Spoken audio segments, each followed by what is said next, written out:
Buenas tardes, profesor. En esta ocasión vamos a hablar sobre una investigación que hicimos sobre la soldadura por electrodos.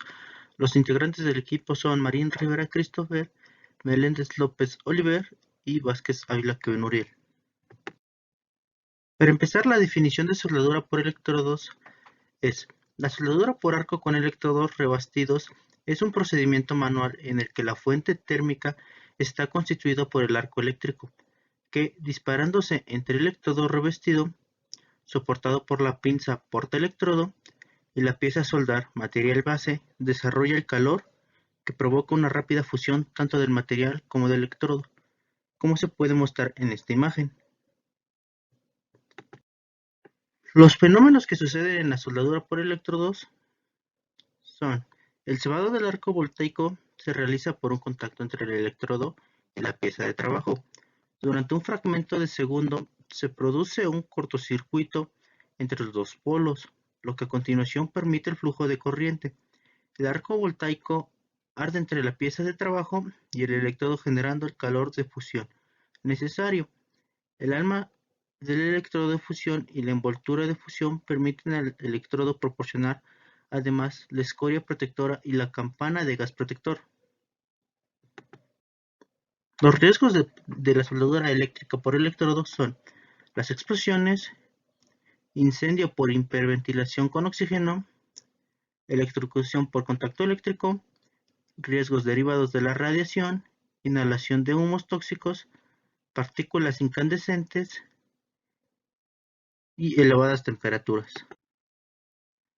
El equipo de protección personal que se utiliza en la soldadura por electrodos es ropa que proteja de las chispas y del metal fundido y que cubra el cuello, guantes o manoplas, protección en la cabeza como gafas y máscara, calzado de seguridad, pantalones y vueltas, polainas, mandil o peto protector y una máscara para evitar inhalación de humos tóxicos. Los elementos para llevar a cabo el proceso de soldadura eléctrica son una fuente de corriente, cables, una pistola o pinza portoelectrodo, pinza de masa y gas de protección. También se utilizan elementos de seguridad como son la careta, los guantes y el mandril, cepillo de alambres, piquetas para eliminar la escoria una vez solidificado el cordón, valgas de calibración para medir profundidad y sobreespesores del cordón. Partes de una máquina de soldadura eléctrica con electrodos. El circuito de soldadura. El circuito de soldadura está compuesto principalmente por los siguientes elementos. 1. Generador de corriente. El generador de corriente tiene como tarea alimentar el arco eléctrico entre el material base y el electrodo, a través de la salida de una cantidad de corriente suficiente para mantenerlo encendido.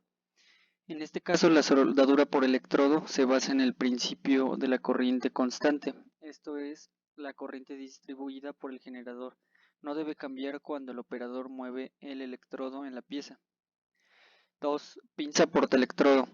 La pinza portaelectrodo tiene la función primaria de soportar el electrodo, garantizando un buen contacto eléctrico para el paso de la corriente. Además, debe garantizar un aislamiento eléctrico suficiente para soldar. 3. Electrodo revestido. El electrodo revestido contribuye el metal de porte de la soldadura y está formado por una parte contra el metálico conductor de la corriente. Lo llamamos alma, recubierta por una capa no conductora de la corriente llamada el revestimiento. 4 y 5. Pinza de masa y cables. El borne de masa es un dispositivo que asegura mediante el cable de la masa el reenganche de la conexión eléctrica entre la fuente de soldadura y la pieza de soldar. El cable de la pinza permite la conexión eléctrica entre la pinza del portaelectrodo y el generador. La polaridad en el proceso de soldadura. En la corriente continua es importante saber la dirección del flujo de corriente. La dirección del flujo de corriente en el circuito de soldadura es expresada en términos de polaridad. Si el cable de portaelectrodo es conectado al polo negativo de la fuente de poder y el cable de tierra al polo positivo, el circuito es denominado polaridad directa o normal. Generalmente el electrodo conectado al polo positivo, polaridad invertida, permite una mayor penetración y el electrodo conectado al negativo, polaridad directa, da una mayor velocidad de fusión. Sin embargo, los componentes químicos del revestimiento del electrodo pueden hacer variar los efectos de la polaridad y por ello es conveniente seguir las instrucciones del fabricante para conectar el electrodo correctamente, ya sea al polo positivo o negativo. Cuando se solda con un electrodo debe usarse siempre la polaridad correcta para obtener los resultados satisfactorios que se esperan. Buena penetración, aspecto uniforme del cordón, excelente resistencia de la junta de soldadura. Polaridad directa y polaridad inversa. Ahora les explicaré las características de ambos. Los equipos de soldar pueden trabajar con corriente alterna o corriente continua, lo que a continuación les acabo de explicar. En el caso de que estos sean de corriente alterna no se distinguen las polaridades de trabajo, puesto que están alternas simultáneamente por ambos cables o polos.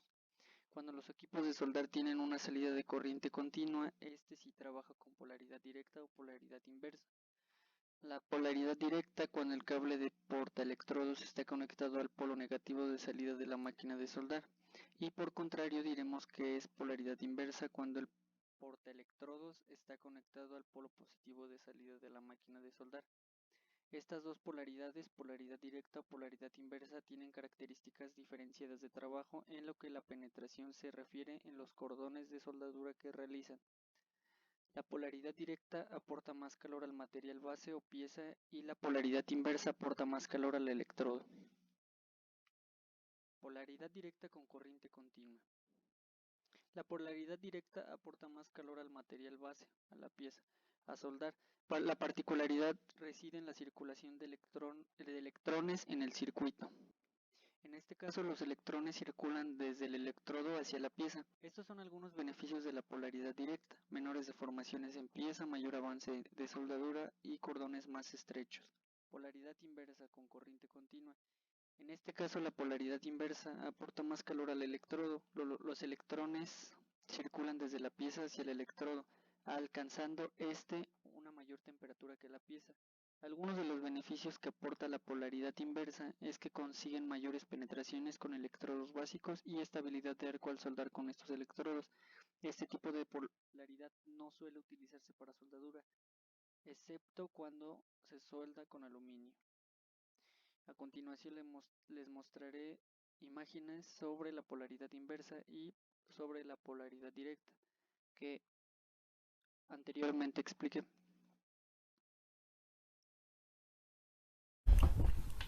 Les voy a hablar sobre los tipos de juntas en la soldadura. En la soldadura, los tipos de juntas es la manera en la que están colocadas las piezas o en la forma en la que se unen. En este caso existen 5 tipos de juntas.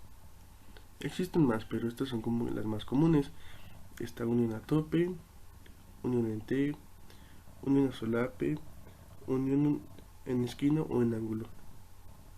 O como tenemos esta que es unión a borde. Bueno, voy a empezar a hablar sobre la unión a tope.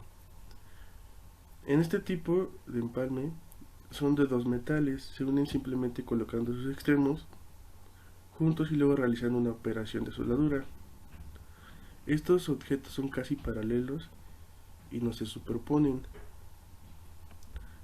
Aquí estamos viendo algunos ejemplos de algunas uniones a tope. En uniones de ángulos se usan para una soldadura de diferentes planchas cuyos bordes se han elaborado previamente.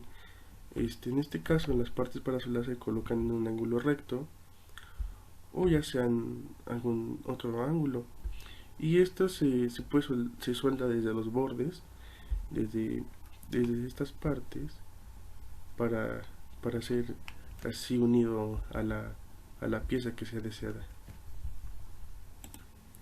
En esta unión en T se usa ampliamente en la soldadura por arco y se efectúan con o sin preparación de los bordes. La junta en T es una conexión entre un extremo o borde de una parte y de la otra cara. Son dos placas o tubos que están a 90 grados entre sí formando la forma de la letra T, como por aquí podemos ver un ejemplo que en sí es una letra T pero invertida. Bueno, aquí podemos ver las uniones de solape. Estas tienen sus ventajas cuando se ejecuta una soldadura por arco eléctrico. Su espesor no tiene que ser mayor a 12 milímetros, perdón. Esta es una conexión entre dos partes superpuestas que forman un ángulo de entre 0 a 5 grados. Al diseñar una junta solapada, la superposición entre las dos placas debe ser al menos 4 tiene que ser al menos 4 veces el grosor de la placa, pero no menos como la que lo estaba mencionando acá, de este milímetro. Y pues como aquí vemos un ejemplo de una soldadura de solape, que es en la unión de dos placas. Bueno, aquí tenemos otro tipo de junta que ya es el último que voy a hablar, es sobre la unión a borde. En esta soldadura se hace regularmente en los bordes de dos o más partes. Por lo general son láminas o placas delgadas, en donde las partes de una unión de bordes están paralelas, con al menos uno de sus bordes en común y la unión que se hace en el borde común, por lo que vemos que es una conexión entre los bordes de las dos partes que forman un ángulo entre sí de 0 a 30 grados, inclusivamente en la región de la junta. Y pues como aquí podemos ver un claro ejemplo, que son en la unión y empiezan a soldar en los bordes. Y bueno, pues eso sería todo. Muchas gracias.